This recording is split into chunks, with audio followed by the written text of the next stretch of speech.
Il y en a beaucoup parce que le rapport, après avoir auditionné à peu près 80 personnes, fait une quarantaine de préconisations. Celle qui me semble essentielle, c'est d'abord que les industriels fassent connaître en temps réel ce qui est produit et stocké dans leurs entreprises, parce qu'il a fallu un temps fou avant que Lubrizol et Normandie Logistique, l'entreprise voisine, soient en mesure de fournir ces éléments. C'est développer une culture du risque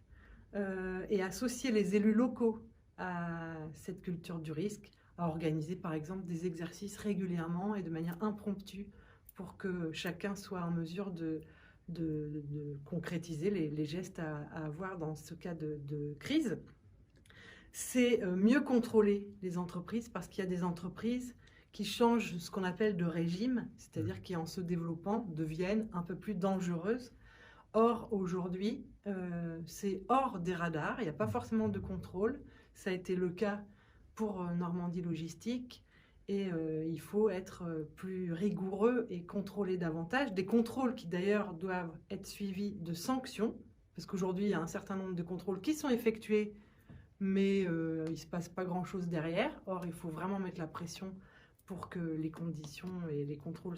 et les exigences posées soient tenues.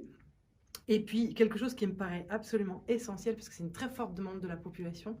c'est un suivi sanitaire avec des registres qui soient en mesure de savoir si des cancers se sont développés ou d'autres types de maladies. Il y a vraiment un message public qui laisse vraiment à désirer et qui renforce le problème de confiance dans ce gouvernement, et notamment du Premier ministre, parce que on aurait pu attendre que dans ce type de circonstances, un seul ministre porte la voix du gouvernement,